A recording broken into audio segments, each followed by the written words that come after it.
राज्यातील सरकार स्थापनेला वेग आलेला असताना राष्ट्रवादी आणि शिवसेनेला केंद्रात मंत्रिपद देण्याबाबत खलबत्ते सुरू आहेत। राष्ट्रवादीच्या कोट्यातील जागेसाठी रायगडचे खासदार सुनील तटकरे किंवा राष्ट्रवादीचे राज्यसभा सदस्य प्रफुल्ल पटेल यांचा विचार होऊ शकतो। मात्र या दोघांपैकी खासदार तटकरे यांच्या गळ्यात मंत्रिपदाची माळ पडेल अशी चर्चा आहे।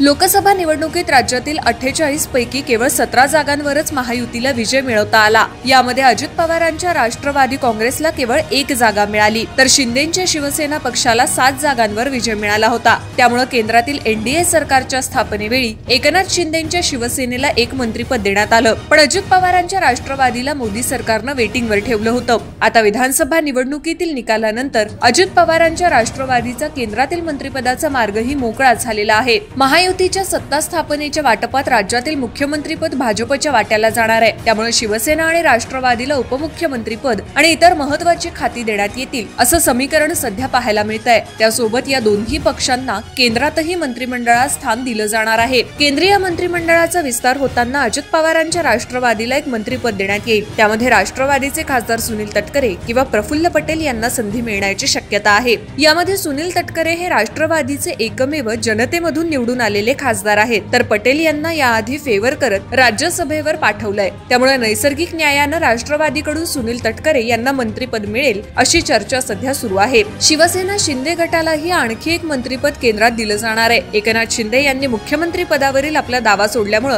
भाजपच्या मुख्यमंत्री पदाचा मार्ग मोकळा झालाय। त्यातच केंद्रातील भाजपकडून शिवसेना आणि राष्ट्रवादीला केंद्रात स्थान देऊन नाराजी दूर केली जाणार असल्याचं समजतंय। दरम्यान राज्यातील विधानसभा निवडणुकीत भाजप महायुतीला तब्बल 237 जागांवर स्पष्ट बहुमत मिळालंय। त्यामुळे महायुतीमधील इतर दोन्ही पक्षांना केंद्रीय मंत्रिमंडळात स्थान देऊन त्यांची राज्यात सरकार चालवताना कुठलीही नाराजी राहू नये अशी व्यवस्था भाजपकडून करण्यात येते आहे।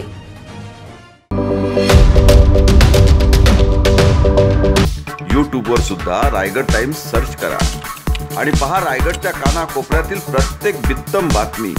आणि हो, लगेच सबस्क्राइब बटनवर क्लिक करायला विसरू नका। रायगड टाइम्स, आपलं चॅनल, आपला आवाज।